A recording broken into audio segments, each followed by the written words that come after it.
about a year ago, I had to figure out what I was going to talk to you about today. You see, I love TED Talks. I love to present. My wife's a presentation coach, so there's absolutely no pressure right now that that's being recorded. So we actually regularly watch TED Talks and even Shark Tank. It's part inspiration, part a different way of looking at marketing, different way of looking at life, and part research. This being part of my bucket list, I always wondered, can I even do a TED Talk? I'm a construction marketer. I talk to AEC industry. TED Talks are so simple, but so grand. You know what's not simple and grand? Construction marketing. It's not very inspirational, it's not very simple, and it's really hard to cover in about 17 minutes. So I really was perplexed, and I figured I could maybe reverse engineer this, taking a note from my engineer clients. And I thought about what was one of the most difficult things that my AEC friends, my SMPS friends and clients have. A lack of respect throughout the entire industry, throughout their company. And a lot of times that starts from within. This is what I hear from my friends, my fellow SMPS members. I'm too young. I'm too old. I'm too small. This company's too small. This company's too freaking big. How can I make a difference? I learned that you can make a difference, and I'm going to go walk you through this journey. And it started in September of last year in a coffee shop in New Orleans, and actually in the suburbs of New Orleans. This was actually kind of the weekend office for my wife and I. This is where I would help her with her company's marketing design, and I wrote most of my first book. The book was done, and now we're going on to new things.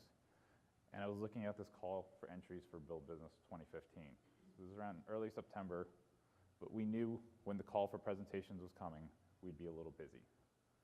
So I looked at my wife, who was 9+ months pregnant. That's why we're a little busy if you're not doing the math. So I'm looking at her, and I started just thinking, it's part daydreaming. What am I going to teach this child? Not just the basic skills. I wanted to think, what is that teaching I'm going to teach him? What is my child going to say? My dad always taught me this. I was looking for this philosophical thing, this mantra per se. And then it hit me.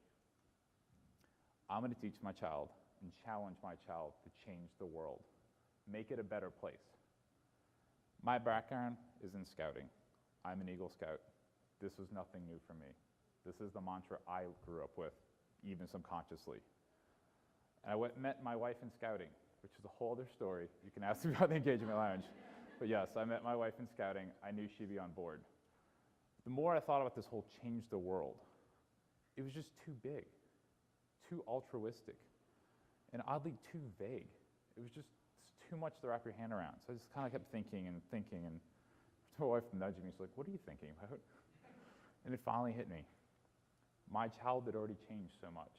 So the challenge was not to change the world, but to continue to change the world. And the key word here is to continue, because all of us has already changed the world. And I'm going to share that with you. John Mayer, I've seen him in concert. He's absolutely amazing. And there's this one song in there that I actually did not realize what it meant until I started working on this presentation.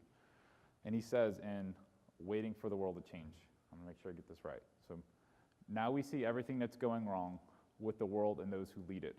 We feel like we don't have the means to rise and beat it, so we keep waiting for the world to change.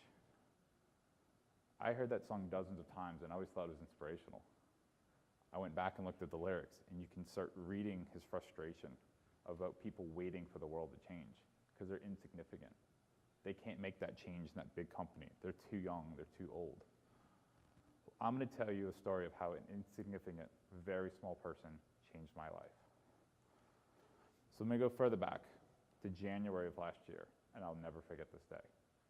I had a busy week. I came home from a Friday evening, totally tired, stressed out, and my wife met me at the door, smiling and energetic, and if you know her, this was more than usual. She was pregnant.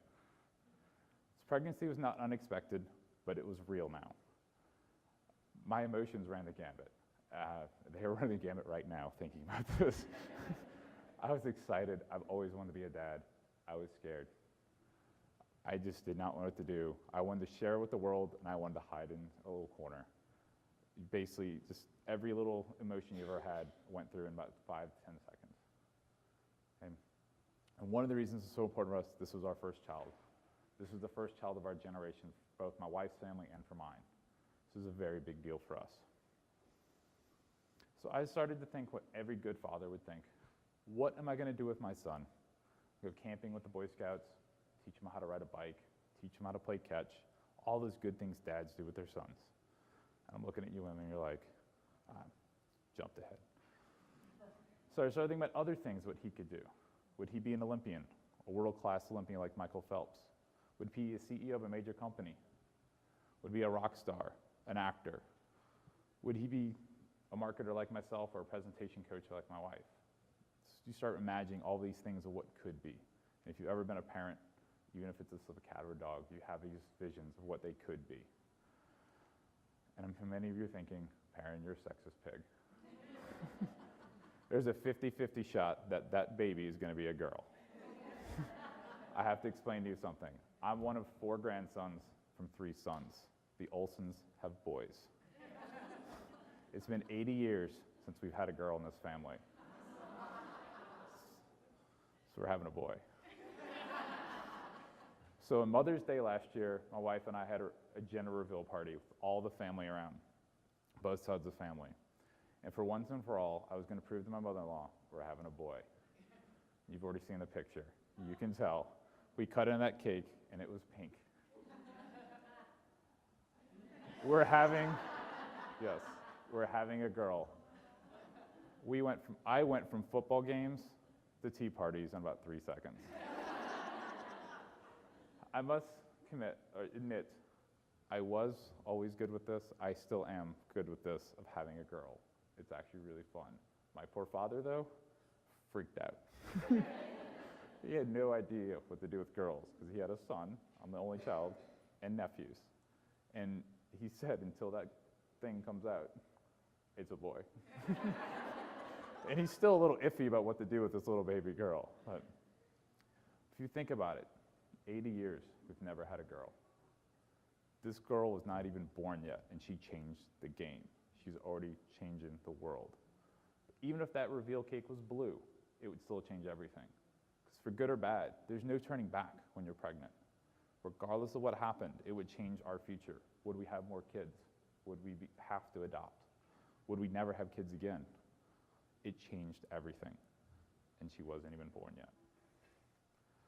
So if you're wondering, why am I talking to you about my daughter? I'm sure some of you are wondering this. I told you at the beginning, many of my marketing friends, my business development friends, my fellow SMPS members, tell it, I'm too small to make a change. So I want you to see how an unborn child had changed my life. And I want you to take that and realize what you can do if an unborn, insignificant being can change one family, can change the world. So for me, SMPS is part family. I'm heavily involved in SMPS as the incoming president of Southeast Louisiana, as the past chair of SMPS Southern Regional Conference in New Orleans, otherwise known as Marketing Draw. And that's my co-chair, Andrea. And I'm also a CPSM. But for me, these are much bigger things than just lines on a resume or things on my LinkedIn. This is part of me, and it's because of the friends that I've built in this association. And many of those friendships had started from a chance encounter sitting in a room just like this. And I see some of you nodding your heads because you're some of those people, which is really cool. I can't imagine my life without many of those people. Some of them like Adam or Scott or Melissa or Andrea here, who will kill me if she knows I use this photo. But if you think about how these friendships form, it's a chance encounter over lunch, or you sat next to them at a round table. And then they might become your business acquaintance, a new client, a new referral partner. And then it turns into a LinkedIn connection. And then it turns into a Facebook friend. And next year's Build Business, what is it? It's a hug. It changes everything. So I want you to look to your left. Seriously, look to your left. Now look to your right. That person's going to be your new business colleague, your new acquaintance, potentially your new best friend. And if they aren't, unfortunately, they're the ones who blocked you from meeting your new best friend. Every action we have, every interaction we have with each other has a ripple effect. It changes the world. This is a picture of my SMPS chapter. This is at our board retreat last year. I have friends from SMPS nationally, from Build Business and other regionals, from PLS to just being friends on LinkedIn and Twitter to my chapter, and I don't know what I'd do without them. We all affect each other, and I want you to think about all of the things that we do. You're not insignificant. I'm not worried about my daughter's future success and how she's going to change the world being contingent on her being the CEO of Yahoo or the next Taylor Swift. She's already changing the world. You don't have to be a world-famous actress or be a millionaire to change the world. All these little things that we do change the world. If you really think about it, it's those little nuggets that just change everything. So start thinking about what if. I used to do this a lot. What if I didn't go to that school? What if that blind date didn't go so horribly? What if I didn't work here? What if I didn't join SMPS? What if I didn't come to this conference or sit in this room? What if? It's scary to think about all those little things, but one little detail in your life will change everything. And whenever you think you're too small to make a difference, I want you to think of one thing. I want you to think of this little girl who changed my life, and hopefully I'm changing yours with this message. And the crazy thing is, I thought she changed everything when I was working on this presentation before she was born. And I just started realizing the impact she was having on my life already before she was even born. But the day she was born, she changed even more. If you think about big life events, when two people get married, two families become one. The wife might take the husband's name, like my wife did. But the day she was born, my name changed to Daddy. My wife became Mommy. My parents became Grandma and Grandpa. My brother-in-law is now Uncle Sam. That is really his name. And my in-laws are now Granny and Grampy. They changed everything.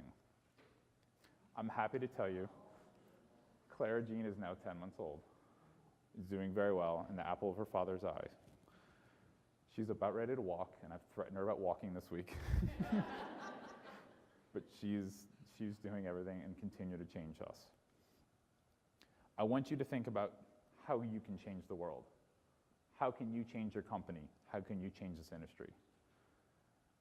And I didn't think this was going to happen, but from that little girl came this presentation and became this mantra. From that mantra, I realized I had more to change, and I had to get out of my comfort zone. So about a month ago, I left the company that I helped build, and I was there for 14 years, and I joined the team at Hinge. That was huge for me. I now have a much bigger team, much bigger tools and resources. So watch out, world. It's coming. So I'm not the only one that thinks big about small things. The Dalai Lama says, if you think you're too small to make a difference, try sleeping with a mosquito in the room. I'm from Louisiana. I grew up in scouting. There's been a lot of mosquitoes in my tent, so I understand his pain. So in conclusion, I'm not going to challenge you to change the world. That's too big. I'm going to ask you to change the world, continue to change the world. Thank you.